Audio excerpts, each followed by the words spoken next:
Hey, what's going on, the YouTubes? That's SEO0320 representing JVS. So I'm here for giving you guys a review in the car. Legit, this is actually going to be my official review for the Happytime murders. Believe it or not, I actually watched this film and I had not seen any promotions for it. I saw like a teaser concept of what was going on, and it said like engraved red and white letters, like rated R, violence, language, like, you know, sensual themes. And so I was kind of just like, what? And so I was really excited to see it just on the basis that I didn't have any preconceived notions about what it actually should be or could be. So I'm gonna try to go and break this down to you as best I can. So as far as the puppet work, Jim Henson is the genius that brought us the Muppets and Dark Crystal and so many other countless things, like heck, Eureka's Castle. You know what I'm saying? I remember from back in the day. The Muppets movie, I think that came out midway between 2010, 2013. I can't remember, but it was very good. I thought it was very good. I did not watch the second one, but the first one I actually really enjoyed. And the Muppets TV show I thought was really good. I think the puppeteering in this one, I think it's the same quality. I think they did a really good job with the puppeteering. The post-credit scenes, they did show how they did a lot of the different puppet work in this one. A lot of it was actually utilized with green screen, so it made it look like the puppets were legit actually walking. And I actually really did appreciate that, because it made you be able to blend the realities of these puppets and humans that are around us. But the thing about this film, go to the actors. So you got Melissa McCarthy, Elizabeth Banks, Maya Rudolph, my man Leslie David Baker from The Office, and then you got Joel McHale, that's a notable comedian, and then everybody else is one of the voice actors for the actual the puppets or the Muppets. And I mean, the thing is, like, I don't think anybody did a bad job. I think they did a really good job as far as their voice acting. They definitely committed to it. Where I had fault with the film was in some of the jokes in and of themselves. Now, I'll say this. It was a half and half. Half of the movie, I legit was laughing. Like, I couldn't stop laughing. It was some hilarious stuff. But the thing about this, to be very clear and concise, do not take any kids to see this. Like, there's lewd language throughout. The main character is consistently a chain smoker. Melissa McCarthy's character has this addiction issue, and there's explicit sexual conversation throughout the entire film, and as well as there's actually a Muppet sex scene, which is over the top and unnecessary. So do not take, by any means necessary, bring any kid to actually see this. But again, whether my critiques was that half the movie, I think they were funny. Like Melissa McCarthy, when the jokes land, she's as funny as you've ever seen her. When the main character delivers like this one line of just like shock because of what he's actually seeing, it lands. But then there's times where I feel like it just wasn't scripted that well in terms of how the actual jokes organically played out. So I'm not sure how much of this was improv versus script, but I feel like the jokes didn't calibrate as good as the translation, because I felt like my preconceived notion about this movie going into it is that anything and everything's possible. Now, they do anything and everything in this film.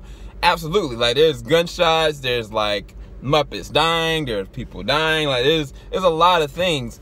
But it feels tame because the script itself feels like it's in what I would call a box. There's limitations to what and how funny it could or should be, because certain things don't organically play out. And a part of that is due to the story. The story arc is based around a cop that had a partner in Melissa McCarthy's character, and something happens, I'm not going to spoil it, that he's no longer a cop anymore. He's a private eye, and what is her name? What's the girl's name? I forget her name. Oh my gosh. Maya Rudolph plays a secretary who's helping him out with these cases you get from case-to-case basis.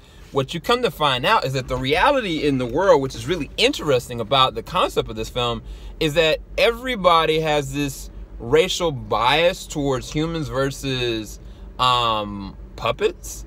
And puppets are consistently, throughout, by everybody, racially regarded as nothing. Like their lives don't mean a thing.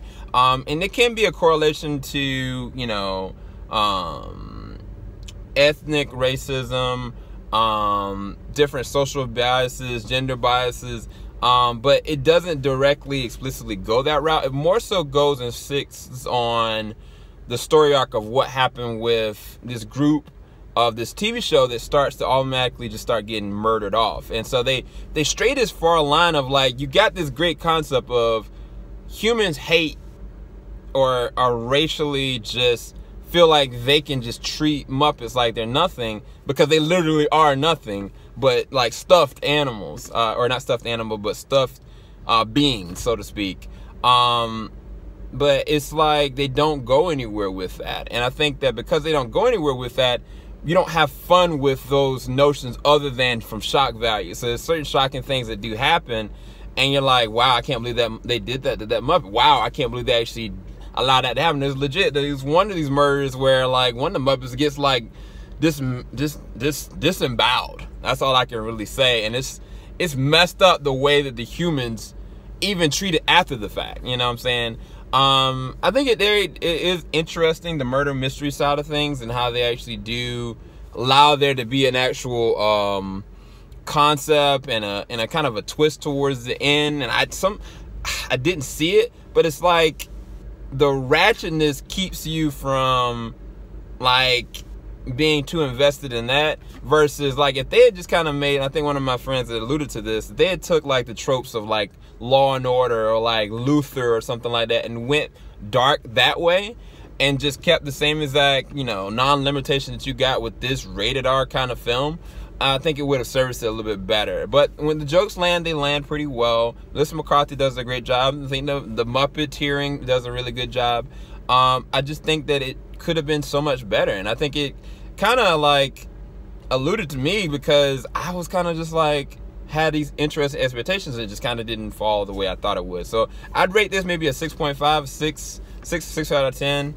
I leave it at 6.5. I think it was entertaining enough to, like, for a first watch. It's definitely interesting if you're an adult and you want to see some ratchet puppets. But other than that, it doesn't go much further than that. So I just want to make sure you have my understanding of what I think about this film. If they made another one, would I see it?